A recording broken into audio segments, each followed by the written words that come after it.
ಗೆಲುವು ನಾ ಕೆಲಸ ಮಾಡಂಗಿಲ್ಲ. ಗೆದ್ರು ಜನಸೇವೆ ಮಾಡ್ತೀನಿ, ಸೋಲು ಜನಸೇವೆ ಮಾಡ್ತೀನಿ. ಯಾಕಂದ್ರೆ ಸೋಲು ಗೆಲುವು ಅದು ನಾನು ಮಹತ್ವ ಕೊಡಂಗಿಲ್ಲ. ಯಾಕಂದ್ರೆ ಇವತ್ತು ನನಗೆ ಹಲವಾರು ಪಕ್ಷದವರು ನನ್ನನ್ನು ನಾಮಿನೇಷನ್ದಿಂದ ವಾಪಸ್ ತಗೋದಂತ ಒತ್ತಾಯ ಮಾಡಿದ್ರು. ಯಾವತ್ತು ಯುದ್ಧ ಬಂದಾಗ ಯುದ್ಧ ಮಾಡ್ಬೇಕು, ಅದು ಹಿಂದೂ ಸರಿ ಜಯಮಾನಲ್ಲ, ರಾಜೀನಾಮೆ ಕೊಡಿಲ್ಲ. ಯಾಕಂದ್ರೆ ನಾವು ಕ್ಷತ್ರಿಯ ಸಮಾಜದ ಬಂದೀವಿ, ಕ್ಷತ್ರಿಯ ಮಣಿಸ್ತಾರೆ ಹೊರತು ಮಣಿಯೋದಿಲ್ಲ, ಅದು ಬ್ಲಡ್ ಹೋಗಿ ಬಂದೈತಿ. ಹಂಗಾಗಿ ಕೆಲವೊಂದು ನಾಯಕರು ನಮ್ಮ ಸಮಾಜದವರಿಗೆ ಹೇಳಿ ರಾಜೀನಾಮೆ ಕೊಡಿ ಹೆಂಗ ಮಾಡಿ ತಾವು ವಾಪಸ್ ತಗೋಬೇಕಂತಂದ ನನಗ ಹಲವಾರು ಉತ್ತರಗಳು ಕೊಟ್ಟರು.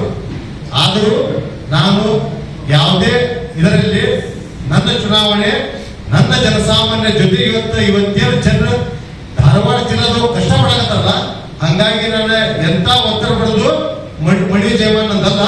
ಹಂಗಾಗಿ ಅವರು ನಮ್ಮ SSK ಸಮಾಜದವ್ರಿಗೆ ಹೇಳಿ ನನಗೆ ಟಿಕೆಟ್ ನೀವು ರಾಜೀನಾಮೆ ಕೊಡಿ ಹೇಳಿ ಅವ್ರು ಮುಂದಿನ ನಾವೆಲ್ಲ ಸ್ಥಾನ ಕೊಡ್ತೀವಿ, ಅವ್ರಿಗೆ ಏನು ಅವ್ರ ಇದು ಮಾಡ್ತೇವೆ ಅಂತ ಹೇಳಿ ನಮ್ಮ ಸಮಾಜ ಮುಖಂಡರಾದ ಅಶೋಕ್ ಕಾಟ್ವೆ ಅವರು ಹಾಗೂ ನಾಗೇಶ್ ಕಲ್ಬುರ್ಗಿ ಅವರು, ಭಾಸ್ಕರ್ ಜಿಂದೂರಿ ಅವರು, ರಂಗಾಬದ್ದಿ ಅವರು ಎಲ್ಲರೂ ಕೂಡಿ ನನಗೆ ಬಂದ ವಾಪಸ್ ಹೋದ್ ಹೇಳಿದ್ರೆ ನಾವು ಒಂದ ಮಾತು ಹೇಳಿದೆ, ಅಶೋಕ್ ಕಾಟ್ವೆ ಅವರೇ ಇವತ್ತು ನೀವು ಮುಖ್ಯಮಂತ್ರಿ ಇರ್ಬೇಕು, ನಿಮ್ಮ ಪರಿಸ್ಥಿತಿ ಐತಿ, ನಿಮ್ಮ ಬಾಜು ಮಿಸ್ ಆಗತ್ತಾರ. ಇದೇನಾ ಇವತ್ತ ಒಬ್ಬ ಸಮಾಜದ ವ್ಯಕ್ತಿ ಸ್ಪರ್ಧೆ ಮಾಡಕತ್ತಾನ, ಸಮಾಜದವರು ಬೆಂಬಲ ಕೊಡದಿಂದ ವಾಪಸ್ ತಗೋದಂದ್ರ ಅದಕ್ಕ ಹೇಳ್ತಿದ್ದೆ. ಎಲ್ಲರೂ ಮಾಧ್ಯಮದಾಗ ಗೊತ್ತಿತ್ತು, ರಾಜೀನಾಮೆ ಕೂಡ ಸಮಾಜದ ಯಾಕ ಕರೆಯಂಗಿಲ್ಲ, ಈ ಮಾಧ್ಯಮದಾಗ ಗೊತ್ತಾಗಿರ್ಬೋದು. ಯಾಕಂದ್ರೆ ನಮ್ಮ ಸಮಾಜದಾಗ ಏನ್ ಬಿಡಿಸ್ರ ಬರೀ ಲೀಡರ್ ಅಡ್ಡಾಡೋದು ಸಂಸ್ಕೃತಿ ಬಂದ್ಬಿಟ್ಟೈತಿ. ಹಂಗಾಗಿ ಇವತ್ತು ನಮ್ಮ ಸಮಾಜ ಇದು ಹಿಂದುಳಿಕೆ ಕಾರಣ. ಇವತ್ತು ನಮ್ಮ ಸಮಾಜದೊಳಗ ಎಲ್ಲರಿಗೂ ಮೂಲಭೂತ ಬಿಜೆಪಿದವರು. ನಾನು ರಾಜಕಾರಣ ಬಂದಿದ್ದು ರಾಜೀವ್ ನಾಯಕ್ ಕೂಡ ಅಭಿವೃದ್ಧಿಗಾಗಿಲ್ಲ, ಧಾರವಾಡ ಜಿಲ್ಲಾ ಅಭಿವೃದ್ಧಿಗೆ ಸ್ಪರ್ಧೆ ಮಾಡ್ತಾ ಇದ್ದೀನಿ. ಇವತ್ತು ತಾವು ನೋಡಿರ್ಬೋದು, ಇವತ್ತು ಸ್ಮಾರ್ಟ್ ಸಿಟಿ ಯೋಜನೆಯಲ್ಲಿ ಇವತ್ತು 15 ನೂರಿಂದ 2,000 ಕೋಟಿ ಕೊಟ್ಟು ಇಲ್ಲಿ ಫಸ್ಟ್ ಹುಬ್ಬಳ್ಳಿಗೆ ಬಂದ್ರೆ ಜನರಿಗೆ ಫಸ್ಟ್ ಧೂಳದಿಂದ ವರ್ಗ ಮಾಡ್ಬೇಕು. ನಾವು ಇಂಥ ಪರಿಸ್ಥಿತಿ ಗತಿದ್ರೆ ನಾವು ಮನೆಯಿಂದ ಹೊರಗೆ ಬರ್ಬೇಕಂದ್ರೆ ನಮ್ಮ ಕೈ ಕಾಲ ಕರೆಕ್ಟ್ ಇರ್ತಾವಿಲ್ಲೋ ಗೊತ್ತಿಲ್ಲ. ಅಂದ್ರೆ ಅಂತ ಥರ್ಡ್ ನೋಡುವುದು ಒಂದು ಪಾರ್ಕಿಂಗ್ ವ್ಯವಸ್ಥೆ ಅಲ್ಲ. 24/7 ನೀರೇಳಿ ಎಷ್ಟು ವರ್ಷ ಆದ್ರಿ? 24 ಹೇಳಕತ್ತ 20 ವರ್ಷ ಆದ್ರೂ ನೀರಿನ ಸೌಕರ್ಯ ಇಲ್ಲ. ಇವತ್ತು ಬಡ ಜನರಿಗೆ ಹೇಳ್ತಾರ, ನಾವು ಇಷ್ಟು ಮನೆ ಕೊಟ್ಟಿವಿ, ಅಷ್ಟು ಮನೆ ಕೊಟ್ಟಿವಿ, ನಿಮ್ಮ ಯೋಗ್ಯತೆಗೆ ಎಷ್ಟು ಮನೆ ಕೊಟ್ಟಿವಿ ನೀವು? ನಾವು ಒಂದು ಮಾತಾಡ್ತೀವಿ, ಇಷ್ಟಪಡ್ತೀನಿ. ಪ್ರಹ್ಲಾದ್ ಜೋಶಿ ಅವರು ಇನ್ನೊಂದು ವಿಶೇಷ ಹೇಳ್ಬೇಕಂದ್ರೆ, ಇವತ್ತು ನರೇಂದ್ರ ಮೋದಿಜಿಯವರು ಬೆಂಗಳೂರಿಗೆ ಬಂದ್ರು, ಬೆಳಗಾವಿ ಬಂದ್ರು, ಹುಬ್ಬಳ್ಳಿಗೆ ಯಾಕೆ ಬಂದಿಲ್ಲ ಅಂದ್ರೆ ಈ ಸರಿ ಅವ್ರಿಗೆ ಇಂಟ್ರೆಸ್ಟ್ ಇಟ್ಕೊಂಡು ಹೋಗೈತಿ. ಈ ಸರಿ ಪ್ರಹ್ಲಾದ್ ಜೋಶಿ ಅವರು ಸೋಲು ಖಚಿತ. ಯಾಕೆ ಖಚಿತ ಅಂದ್ರೆ ಕ್ಷೇತ್ರದಲ್ಲಿ ಅವರು ವಿಫಲ ಆಗಿದ್ದಾರೆ. ನೋಡ್ರಿ, ಒಬ್ಬ ಜನಪ್ರತಿನಿಧಿ ಕೆಲಸ ಎಲ್ಲಾ ಸಮಾಜದ ಜನರ ತಗೊಂಡು ಹೋಗೋದೇ ನಿಜವಾದ ನಾಯಕ. ಎಲ್ಲಾ ಸಮಾಜದ ಒಳಿತ ಬಯಸೋನೇ ನಿಜವಾದ ನಾಯಕ. ನೀವೇನ್ ಮಾಡಾಕತ್ತೀರಿ? ಬರೀ ಬೆಂಕಿ ಹಚ್ಚು ಕಸ ಬಿಡ್ರಿ. ನೋಡ್ರಿ, ಅಕಸ್ಮಾತ್ ನೀವು 20 ವರ್ಷದೊಳಗ ಅಷ್ಟು ಕೆಲಸ ಮಾಡಿದಂದ್ರೆ ತಾವು ಮನ್ಯಾಗ ಕೂತು ಗೆಲ್ಲಬೇಕಿತ್ತು. ಯಾಕಂದ್ರ ನೀವು ಈಗ ಕಾಲಿ ಚಕ್ರ ತಗೊಂಡು ಹೇಳ್ತೀರಿ. ಅದೇ ನೀವು 20 ವರ್ಷ ಹುಬ್ಬಳ್ಳಿ ಧಾರವಾಡದಲ್ಲಿ ಕೆಲಸ ಮಾಡ್ಬಿಟ್ಟಿದೆ ಅಂದ್ರೆ ಇವತ್ತು ನೀವು ಪ್ರಚಾರ ಮಾಡಬಾರ್ದು. ಇವತ್ತು ನೀವು ಕೆಲಸ ಪ್ರಚಾರ ಬೇಕಿತ್ತು. ಇವತ್ತು ನಾ ಯಾಕೆ ಇಷ್ಟಪಡ್ತೀನಿ, 15ರಿಂದ 2,000 ಕೋಟಿಯಲ್ಲಿ ಹುಬ್ಬಳ್ಳಿ ಧಾರವಾಡ ಎಷ್ಟು ಅಭಿವೃದ್ಧಿ ಆಗೋದಿತ್ತು. ಇವತ್ತಿಂತ ಗಂಭೀರ ಪರಿಸ್ಥಿತಿ ಇದೆ ಸರ್. ಇವತ್ತು ವಯಸ್ಸಾಗಿದ್ದು ಕಾಲೇಜ್ ಸ್ಟೂಡೆಂಟ್ಸ್, ಯುವಕರು, ಉದ್ಯೋಗದವರು ಅವ್ರ ಪರಿಸ್ಥಿತಿ ಹೆಂಗಿದ್ರೆ ಅವ್ರ ಮನೆಗೆ ಕರೆಕ್ಟ್ ಹೋಗಿ ಗೊತ್ತಾಗೋ ಗೊತ್ತಿಲ್ಲ. ಅಂತ ಥಡದ ಸೋಲುಗಳು ಹಾರ್ಟ್ ಆಫ್ ಸಿಟಿ ಒಳಗಿದಾವ. ನಾ ಇನ್ನು ತಾಲೂಕು ಮಾತಾಡ್ತೀನಿ. ನಿಮ್ಮ ಸಿಟಿ ಒಳಗೆ ಕೆಲಸ ಮಾಡಕ್ಕಾಗಿದ್ದಿಲ್ಲ, ಎಷ್ಟು ತಾಲೂಕು ಕೆಲಸ ಮಾಡಿರ್ತಾವು. ಇವತ್ತ ನಿಮ್ಮದೇನಂದ್ರ ಇವತ್ತ ದಿಗ್ಗಜ ಸ್ವಾಮೀಜಿಗಳು ಅವ್ರು ಯಾವ ಒತ್ತಡಕ್ಕೆ ವಾಪಸ್ ಹೋದ್ರ ಗೊತ್ತಿಲ್ಲ. ಹಂಗಾಗಿ ಇಲ್ಲಿ ಏನಾಗ್ಬಿಟ್ಟು ಸರ್, ಧಾರವಾಡ ಜಿಲ್ಲಾದವ್ರು ಏನ್ಬಿಟ್ಟಿದ್ದೆ, ಇಲ್ಲಿ ಹೇಳೋರಿಲ್ಲ ಕೇಳೋರಿಲ್ಲ. ಮತ್ತೆ ಕಾಂಗ್ರೆಸ್ ಮತ್ತೆ ಬಿಜೆಪಿ ಅಡ್ಜಸ್ಟ್ಮೆಂಟ್ ಆಗಿದೆ. ಅಸೋಸಿಯೇಟ್ಗೆ ಬಿಟ್ಟವ್ರು ಚಲೋ ಕಾಂಗ್ರೆಸ್ ಚಲೋ ಕ್ಯಾಂಡಿಡೇಟ್ ನನಗನ್ಸು ಮಟ್ಟ ಅಸೋಸಿಯೇಟ್ ಕೊಟ್ಟಿದ್ದು ನೋಡಿದ್ರೆ ಜೋಶಿ ಅವ್ರ ಈಜಾಗಿ ಅಂತ ಕೊಟ್ಟಂತ ನನ್ನ ಅನಿಸಿಕೆ.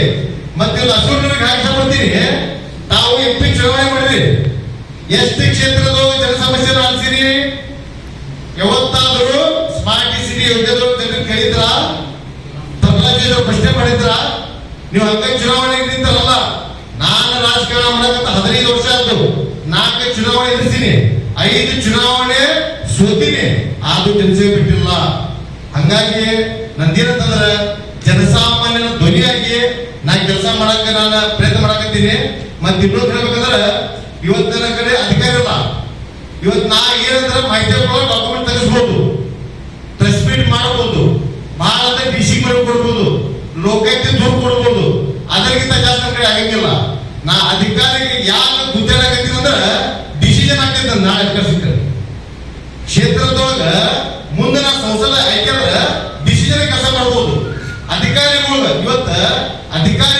ಅಧಿಕಾರಿಗಳಿಗೆ ಇವರ ತಮ್ಮ ಹೇಳ್ಕೊಂಡ ಮಾತಾಡರು ಪ್ರಹ್ಲಾದ್ ಜೋಶಿ ಅವರು